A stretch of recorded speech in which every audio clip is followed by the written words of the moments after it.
Bonsoir, bienvenue dans Au Quotidien. Et au quotidien, la suite en ce jeudi 15 mai. Et à la présentation de votre journal ce soir, c'est Laure Girard. Bonsoir Laure. Bonsoir Alexandre, ravi de vous retrouver. Bonsoir à tous. L'invité de l'actualité ce soir. Marie-Thérèse Leroux est 5e vice-présidente du Conseil départemental de la Sarthe, commission solidarité, autonomie et santé. Ça tombe bien, on parle avec elle d'une nouvelle plateforme en ligne à destination des aidants en Sarthe, j'aideunproche.sarthe.fr. Et dans la suite, il a participé à la dernière édition du Vendée Globe aux couleurs d'une entreprise sartoise, entreprise Foussier. Arrivé 27e, il boucle le tour du monde en 91 jours. Nous aurons le plaisir de recevoir Sébastien Marcet juste après l'actu qui commence d'ailleurs maintenant.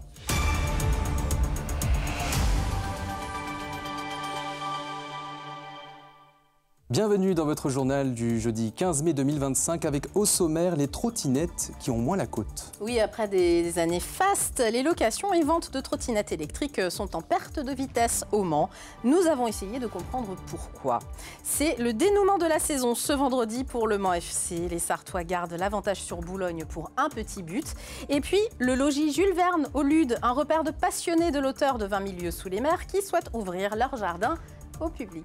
Mais on ouvre ce journal avec une information LMTV Sarthe. L'avenir des mobilités sans émissions s'inscrit sur terre, mais aussi dans les airs. Et surtout, ça se passe au Mans. Un avion à hydrogène sera inauguré officiellement le 10 juin prochain à l'aérodrome d'Arnage, en présence, lors de la semaine des 24 heures du Mans, évidemment, en présence de Stéphane Le Foll, président de la métropole, qui soutient le développement de ces technologies décarbonées et silencieuses. Il s'agit d'un prototype assemblé en Sarthe et modélisé par la start-up Blue Spirit Aéro, une petite révolution en marche au Mans, sur la terre des premiers vols des frères Wright. Christophe Rouillon, maire de Coulennes, mais aussi membre du comité européen des régions à Bruxelles, demande aussi des subventions européennes pour favoriser ce projet. On l'écoute. Le Mans est dans l'histoire de l'aviation puisque le premier vol d'un avion a eu lieu dans notre ville. Et là, on a l'occasion de franchir un nouveau pas.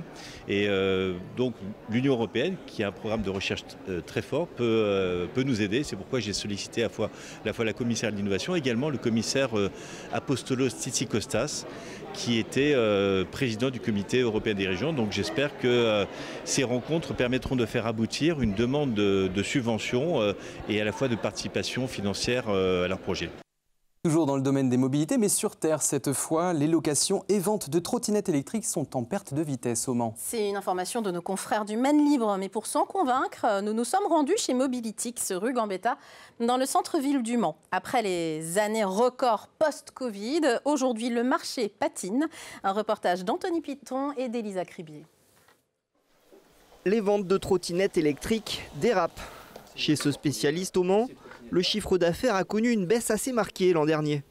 Une tendance qui se confirme aussi cette année. Ça a été également, l'hiver a été assez dur. On a un effet saisonnier qui est important sur les trottinettes, un peu comme sur tous les deux roues. Et on est à peu près en phase avec le marché qui baisse de 10%. On a quelques clients qui hésitent à s'acheter un véhicule parce que les travaux font qu'il est difficile de circuler sur certains axes du Mans. Même constat pour la location. Depuis le lancement des trottinettes électriques de la CETRAM en novembre 2023, dont il s'occupe aussi, beaucoup de trottinettes restent en magasin. Là, on est à 50%. Donc il y a une cinquantaine de trottinettes qui sont disponibles et puis qui attendent leur futur locataire. C'est vrai qu'elles restent, pour certaines, elles restent en magasin. On s'attendait à ce qu'il y en ait un peu plus, surtout dans les beaux jours.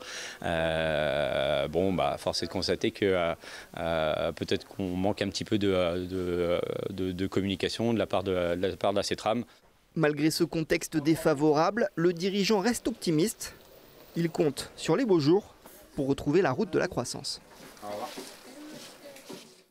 L'INSEE alerte les entreprises sur une fraude en cours aux immatriculations sirènes. Oui, c'est un numéro qui sert d'identification. Le répertoire sirène recense 32 millions d'établissements. Eh bien, des personnes mal intentionnées envoient des courriers aux entreprises pour leur demander de confirmer leur immatriculation en s'acquittant d'une somme de 90 à 100 €. Or, aucun courrier n'est envoyé par la poste. L'INSEE rappelle que pour obtenir cette immatriculation, un seul moyen gratuit, donc il faut se rendre sur ce site, inpi.fr/guichet- unique. Et si vous voulez vérifier et télécharger votre avis de situation attestant de son immatriculation, de votre immatriculation, il faut vous connecter sur ce site avis-situation-sirène.insee.fr. De toute façon, tout est indiqué sur le site de l'INSEE. C'est le dénouement de la saison ce vendredi pour Le Mans FC. Dernière journée de championnat et une potentielle accession pour nos 100 et or à domicile devant un stade Marie-Marvin à guichet fermé. Les joueurs de Patrick Videra ont encore l'opportunité de monter. Malgré la lourde défaite 5-2 à Concarneau, les Sartois gardent l'avantage sur Boulogne pour un petit but. Ce match, c'est l'occasion de briller donc devant 25 000 personnes acquises à leur cause. Colin Ancel. Le Mans reçoit Versailles en national. Sur le papier, un match banal, dans le fond, un enjeu capital. Les Sartois prétendent encore à la Ligue 2 malgré la débâcle à Concarneau vendredi dernier 5-2. Il a fallu rester très positif. On a eu une discussion lundi ensemble. On s'est dit aussi certaines choses. Le message, il est clair, surtout pas avoir de regrets. Je pense qu'il faut vraiment insister sur cette notion de plaisir, sur cette notion de pouvoir vivre quelque chose ensemble. Et je le répète, quoi qu'il arrive, ces garçons auront fait quelque chose d'extraordinaire. Si Le Mans veut monter, les 100 et or doivent faire aussi bien ou mieux que Boulogne qui reçoit Châteauroux, en marquant autant que les nordistes. Et cette semaine, ils ont l'avantage de compter sur 25 000 personnes derrière eux. C'est quand même une fierté de pouvoir aujourd'hui remplir un stade comme Marie-Marvin avec 25 000 personnes. La dernière fois qu'on l'a fait, c'était contre le PSG, mais il doit y avoir peut-être 15 000 personnes qui étaient pour Paris Saint-Germain. Donc là, cette fois-ci, c'est vraiment un autre cause qui viennent. On garde ça dans la tête et après, à nous de rentrer sur le terrain et de les emmener avec nous. J'ai aucun doute, ça sera notre 12e homme demain et donc on jouera avec une personne de plus. On est des footballeurs, on a envie de pouvoir jouer ce type de match devant du monde, devant notre public. Lors de cette dernière journée, j'ai un groupe qui aime bien le suspense. Mais forcément, le suspense dépend d'un match qui se joue à quelques centaines de kilomètres de là. Et ce sera dans un coin de la tête. Je ne vais pas vous mentir, à la mi-temps, je vais regarder le résultat de Boulogne. Et puis après, sur le terrain, je pense pas, on n'a pas encore créé quelque chose, des signaux ou des... Non, je vais être concentré sur mon match. Concentré sur un match qui pourrait de nouveau ouvrir les portes de la 2e division au 100 et or, 5 ans après. Et 25 000 personnes au stade, cela implique une forte circulation autour du stade, évidemment, ce vendredi, autour de 19h. Privilégier donc les transports en commun, le covoiturage, évidemment. Pour les parkings, celui du stade donc, sera réservé aux partenaires, aux bénévoles et aux personnes à mobilité réduite. Mieux vaut vous garer sur le parking du Panorama ou sur les parkings M2 et M3. On passe tout de suite à l'invité de notre journal, Marie-Thérèse Leroux, 5e vice-présidente du Conseil départemental de la Sarthe, commission Solidarité, Autonomie et Santé. Merci d'être avec nous. Le Conseil départemental de la Sarthe qui présentait aujourd'hui une nouvelle plateforme numérique à destination des aidants. j'aideunproche.sarthe.fr. Pourquoi cette plateforme, Marie-Thérèse Leroux ? Cette plateforme, en fait, dans le cadre de son schéma départemental unique, donc le département doit communiquer sur l'ensemble des offres qui peuvent être à destinataire des aidants et des aidants, quelle que soit la personne qui est aidée. Ça peut être une personne en perte d'autonomie, une personne qui est atteinte d'un handicap et quel que soit son âge. Parce que ça peut concerner aussi un enfant, un adulte ou une personne âgée. Justement, c'est quoi un aidant? C'est quoi, c'est qui? La difficulté, c'est que il y avait une enquête qui avait été faite sur le plan national et dans la majeure partie des cas, les personnes ne se considéraient pas comme aidants. C'est impressionnant, hein, c'était 11 millions de personnes qui sont aidants et qui ne se considéraient pas comme aidants. Et notamment, c'est parce que dans la mesure où ils aident un proche, ils estiment que c'est naturel. Ouais. Si on aide un conjoint, une conjointe, un membre de sa famille, donc ils ne se considéraient pas comme aidants. Et depuis 2 ans, la Sarthe avait mis en place un site qui était Sarthe Écoute. Et l'ensemble nous avons déjà fait un bilan l'année dernière en 2024, cette année aussi en début 2025. Et ce qu'on peut constater, c'est que les personnes qui appellent, quand on leur dit en fait qu'ils sont aidants, Ils sont très étonnés. Et il y en a pratiquement la moitié qui disent qu'ils ne se considèrent pas comme aidants. Donc, ceci dit, cette plateforme, c'était l'intérêt aussi de réunir, parce qu'il n'y a pas que le conseil départemental qui offre des services, il y a aussi de nombreux partenaires. Donc, c'est une manière de simplifier finalement les démarches pour les gens qui sont donc aidantes. Il y a 4 volets sur cette plateforme pour être très concret. Actualité, événements, solutions existantes et mes aides. Donc c'est pour l'accès aux droits, j'imagine, tout cela. Alors c'est pour l'accès aux droits et donc en fait hier en préparant un peu la conférence de presse de ce matin, j'avais voulu aller sur le site internet pour essayer de tester. Bien sûr, mais vous avez bien fait. J'ai découvert que finalement elle n'était ouverte que de ce matin. Donc mais en revanche de ce matin c'était opérationnel. Oui, tout à fait, on y a été aussi, vous le voyez, on fait le déroulé effectivement. C'est fluide aussi, c'est assez simple d'utilisation. C'était important justement que ce soit accessible. C'est fluide puisqu'en fait moi j'ai testé et donc j'ai rentré simplement donc le nom de la commune puisqu'on nous demande où est-ce qu'on habite. Ensuite j'ai ciblé à côté, c'était pour si ça concernait un enfant, un adulte, une personne âgée.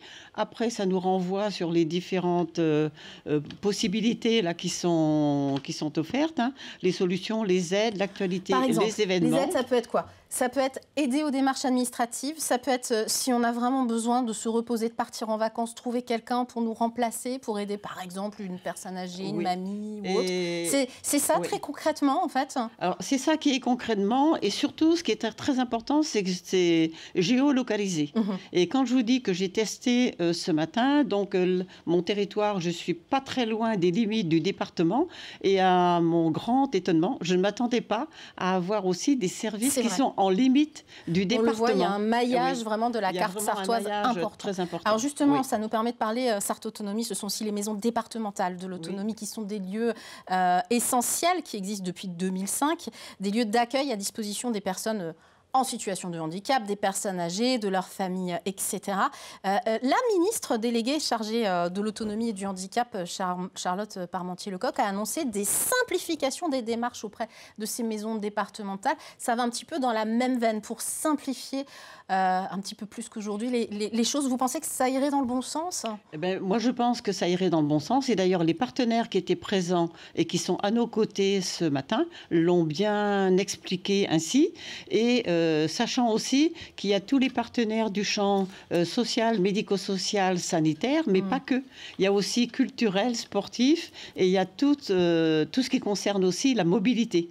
Et on peut trouver des réponses, et non seulement des réponses, mais il y a possibilité aussi de télécharger le document pour en faire la demande. Et ça, c'est très important.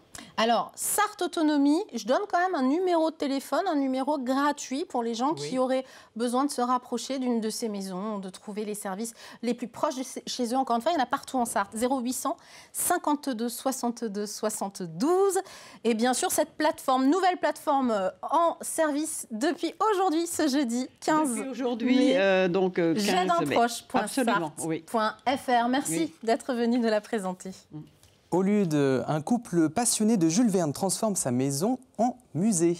Alors, des livres, bien sûr, mais aussi une pieuvre géante même, un phare au milieu de leur jardin. Ils ont consacré une partie de leur vie à Jules Verne et à son univers. Ils souhaitent désormais le partager avec le public. Elisa Cribier est allée à leur rencontre. Stéphane Chénier est tombé dedans il y a 50 ans. Son premier Jules Verne, c'était le tour du monde en 80 jours. Et depuis, il collectionne tout un tas d'objets de l'univers de l'auteur. Avec sa compagne Patricia, ils ont transformé leur maison en musée Jules Verne. Depuis une dizaine d'années, je consacre une grande partie de mes journées à Jules Verne et puis aussi écrire quelques livres parce que j'ai la passion de l'écriture et donc surtout des biographies de Jules Verne ou des anecdotes. Depuis ses 10 ans, Stéphane a accumulé plus de 3000 objets de l'univers. L'exposition continue jusque dans le jardin avec des œuvres d'art tirées des livres. Celle-ci a été réalisée par Patricia, inspirée du roman Le phare du bout du monde. Mon petit phare, je l'ai construit à base de pots de fleurs. Pots de fleurs empilés, peints. Voilà, il fait 1,50 m de haut. Il est bientôt aussi grand que moi. Mais Jules Verne, c'est avant tout des livres. Depuis une dizaine d'années, Stéphane et Patricia essayent de transmettre leur goût pour la lecture à des publics moins aguerris. Les enfants, les amener à la lecture, c'est le but essentiel. Qu'ils lisent un Jules Verne ou n'importe qui, ou un Musso, ou un Marc Lévy, ou des petits romans à l'eau de rose, mais qu'ils prennent un livre au lieu d'une tablette. Certains retrouveront peut-être le goût de la lecture en visitant ce logis, dans cette maison construite en 1863, la même année que la publication du premier roman de Jules Verne. Bientôt, une exposition inédite et exceptionnelle proposée dans le cadre de Plein Champ par la ville du Mans. Du 7 juin au 7 septembre, tout l'été, la collégiale Saint-Pierre-la-Cour accueille les œuvres d'artistes de street art internationaux parmi les plus renommés du monde. Banksy, Obey, Mystique, Invader, Seth et bien d'autres dans le cadre d'une exposition intitulée L'art dans la rue, 60 ans d'art urbain. La ville souhaite continuer sa montée en puissance dans ce domaine, un événement proposé dans le cadre du festival Plein Champ et c'est évidemment gratuit. Un autre rendez-vous plus proche dans le temps. Oui, la ferme naturellement revient ce vendredi après-midi à partir de 14 h et samedi toute la journée à partir de 10 h, place de la République au Mans. À l'initiative des jeunes agriculteurs, JA, syndicat agricole de la Sarthe, pour cette nouvelle édition, une mini-ferme, un marché de producteurs avec une vingtaine d'exposants, des dégustations avec des chefs cuisiniers sartois, une vraie salle de traite cette année et des animaux et des animations pour les enfants, des animaux bien sûr, et c'est également gratuit.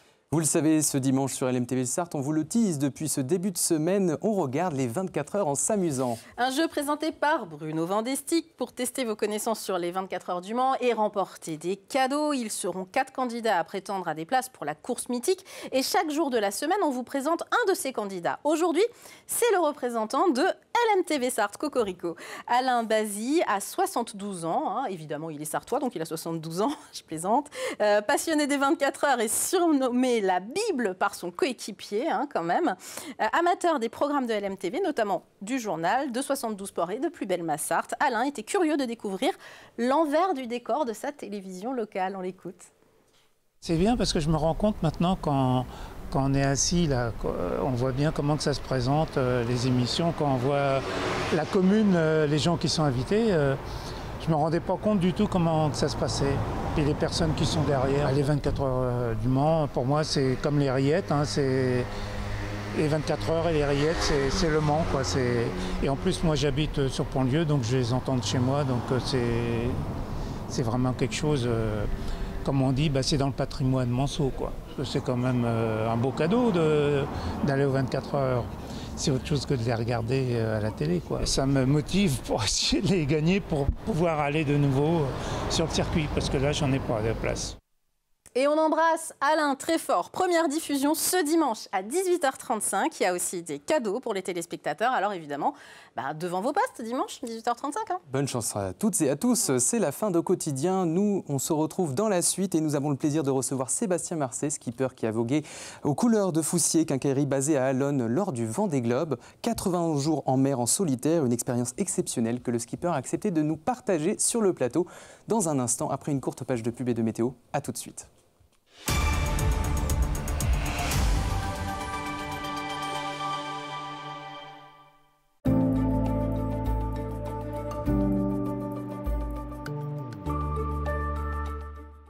Bonsoir messieurs, dames, ravi de vous retrouver pour ce nouveau bulletin météo. Oui, on peut le dire, les jours se suivent et se ressemblent sur LMTV Sarthe, en tout cas côté ciel, avec toujours un anticyclone qui continue de nous protéger, qui nous garantit un temps calme. Alors pour votre soirée, vous le voyez, des conditions météo plutôt agréables avec un ciel globalement bien dégagé, des températures qui, elles, évoluent entre 14 et 17 degrés, comptez 14 degrés du côté de Blois, 15 degrés pour la Ferté-Bernard ou encore du côté de Laval ainsi que pour Célium, 16 degrés pour Sablé-sur-Sarthe ou encore au Mans, idem pour la Flèche. Pour la journée de vendredi, au petit matin, le soleil devrait briller très facilement avec tout au plus quelques petits nuages, mais vraiment en haute altitude pour décorer le ciel. Les températures, quant à elles, au lever du jour, évoluent entre 9 et 12 degrés, avec 9 degrés pour Alençon, encore à Célium, 10 degrés pour la Flèche, 11 degrés pour Laval, à Angers ou encore du côté de Vendôme, 12 degrés du côté de Tours. Des températures qui devraient grimper très rapidement en matinée pour atteindre atteindre des valeurs plutôt estivales en cours d'après-midi. Vous le voyez,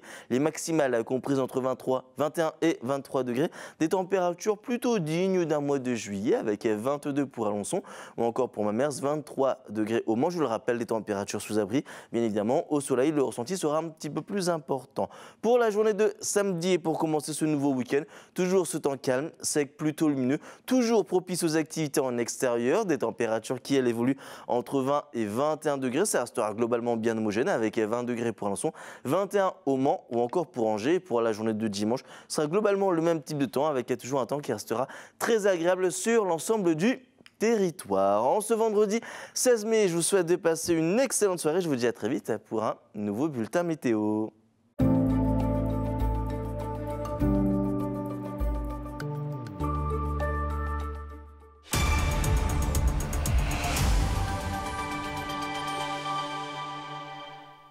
Bienvenue dans la suite d'Au Quotidien. Si vous nous rejoignez, faisons un point tout de suite sur la qualité de l'air de notre région avec notre partenaire RPI de la Loire. Ce vendredi 16 mai, l'indice de qualité de l'air sera dégradé sur une très large partie de la région. Les conditions ensoleillées et les températures douces attendues favorisent la formation d'ozone par réaction photochimique avec les polluants présents dans l'air, notamment une concentration élevée de pollen, précisément des graminées. Il a traversé les océans en 91 jours et 35 minutes à l'occasion de la 10e édition du Vendée Globe. Il a vogué aux couleurs de l'entreprise Foussier, l'entreprise sartoise basée à Allonnes. Une première participation et il compte bien renouveler cette expérience. Nous recevons ce soir Sébastien Marcet. Bonsoir Sébastien. Bonsoir Alexandre. Alors samedi dernier, c'était le coup de sifflet final, si on peut dire, de cette édition 2024-2025. Vous avez été remis ainsi qu'à tous les participants et toutes les participantes un prix que vous avez d'ailleurs ramené. On vous en remercie. Quand vous participez au Vendée Globe, Sébastien, le tour du monde en solitaire sans assistance, vous le faites pour la victoire ou pour l'aventure ? Alors, il est sans escale aussi, ce Tour du Monde. Il est sans escale et sans assistance. Moi, je suis un sportif avant tout, donc je ne le fais pas pour la victoire, parce que je l'ai couru sur un bateau qui a été construit en 2006. Donc, je sais très bien que je ne peux pas viser la victoire. Mais je le fais pour la compétition, je le fais pour la performance. Et je le fais aussi forcément pour l'aventure, parce que même les marins qui visaient la victoire au départ du Vendée Globe 2024, il part dans une forme d'aventure. Faire le tour du monde seul sur son bateau, c'est une compétition, mais c'est aussi forcément une aventure. Une aventure riche sportivement, humainement ? Alors sportivement, oui, il y a ce que permet la course au large, cette part de voyage, quand on va passer un cap, quand on va contourner une île, quand on rencontre des éléments inattendus. C'est cette part d'aventure, je dirais, humaine, mais là où on est seul.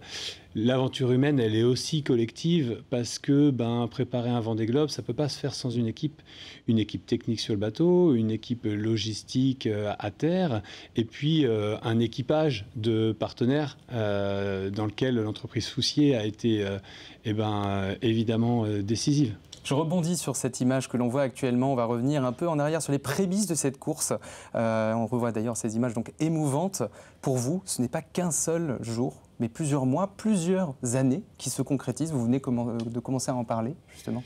Ouais, c'est une tranche de vie, le Vendée Globe. J'ai eu la chance de faire plusieurs fois le tour de la planète à la voile. D'abord en équipage, cette année en solitaire. C'est en 2019 que je me suis dit, j'ai envie de faire le Vendée Globe 2024. Donc voilà, c'est quand même 5 ans de travail. Et oui, c'est une aventure que je partage avec mes proches avant tout, parce que c'est mes premiers soutiens à la maison. Et puis ensuite, mes partenaires et mon équipe. Donc oui, préparer un Vendée Globe, faire le Vendée Globe, il y a eu 91 jours de course. Honnêtement, alors ça peut paraître, on va dire, il nous raconte des bobards, mais c'est pas vrai. Les 91 jours, ça n'a pas été le plus difficile. Le plus difficile, c'est quand on est seul avec son bateau, qu'on ne sait pas comment l'assumer. Vous avez ressenti de la solitude pendant cette course, justement ? Vous avez fêté votre anniversaire, d'ailleurs, pendant cette course, 40 ans, que vous avez eu, les Noël aussi, toutes ces fêtes qu'on a tendance à penser de façon conviviale. Est-ce que vous avez ressenti de la solitude pendant 91 jours de course ? Oui, la solitude, on la ressent forcément. Et on prend des habitudes qui sont des habitudes de solitaire. Sur le bateau, je me parle. Je parle à mon bateau.